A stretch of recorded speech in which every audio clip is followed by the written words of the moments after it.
Don't you open up that window. Don't you let out that antidote. Popping pills is Les boys, j'espère que vous allez bien. Aujourd'hui, on se retrouve pour une nouvelle vidéo. Une vidéo, comme je vous avais dit, sur la Audi A3 que je vais modifier au fur et à mesure du temps et que je vais vous montrer, vous partager toutes les modifications que j'ai faites sur la voiture. Du coup, là, comme je vous avais dit dans la précédente vidéo, j'ai commandé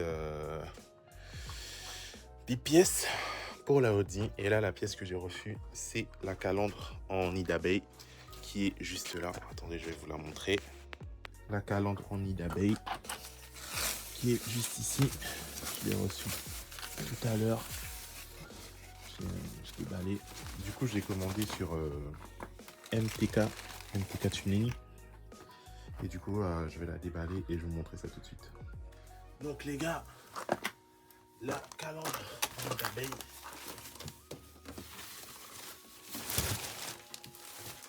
Que j'ai reçu. Je l'ai payé très exactement 150 €, je crois.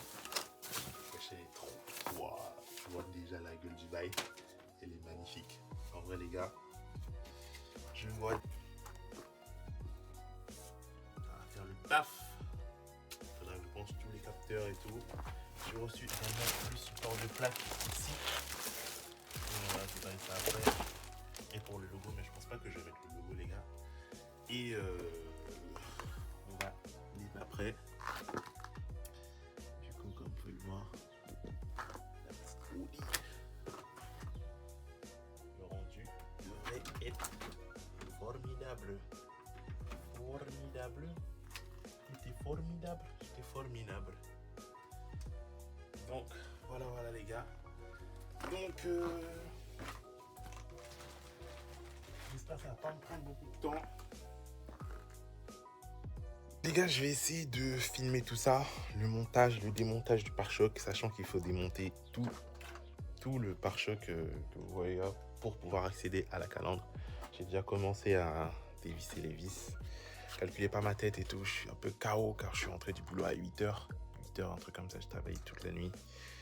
Je tenais à faire une petite parenthèse aussi, les gars.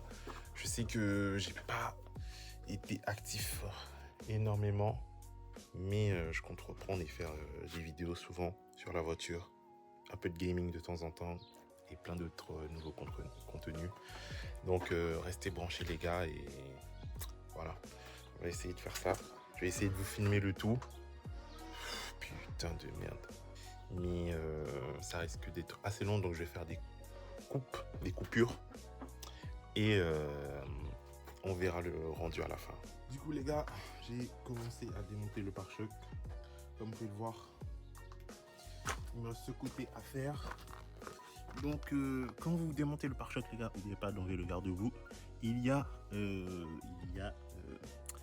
Vous allez dévisser la première vis qu'il y a là, normalement. Je sais pas si vous allez voir, il y a une première vis là, et en fait, il y a une deuxième vis au fond qui tient vers ici, là, les gars. Donc, si vous voulez démonter ça, il va falloir bien enlever le garde-boue et ensuite accéder à la vis qui se trouve vraiment au fond, jusqu'ici, là. Je peux pas vous montrer, j'ai personne pour me tenir la caméra. Du coup, il faudra accéder à la vis jusqu'ici pour pouvoir faire tomber le pare-choc par la suite. Et après, ça ressemble à ça, les gars. Du coup, voilà, là ça m'a pris à peu près, il est quelle heure là, je sais pas. Ça m'a pris à peu près 1 heure pour tout démonter. Il y a des vis aussi en dessous, les gars. Pas en dessous du protège, pas en dessous de la cale en dessous là, mais plus vers ici, vers le devant du pare-choc. Donc quand vous enlevez, dévisez toutes les vis, les gars, et n'oubliez rien. Du coup, les gars, j'ai fini de faire tomber le pare-choc. Voilà le résultat. Putain, c'est bien moche sans le pare-choc. Bref, j'ai fait tomber le pare-choc. Là, je vais dévisser toutes les vis. J'ai enlevé les capteurs. Là, je vais enlever toutes les vis pour enlever la calandre et passer à la calandre en nid d'abeille.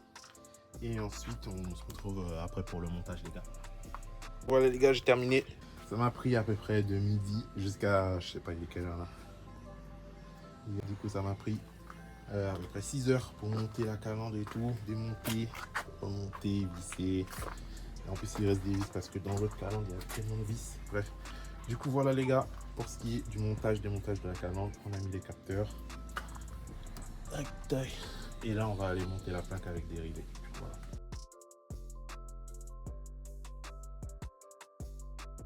Voilà le rendu les gars, voilà le rendu, la calandre.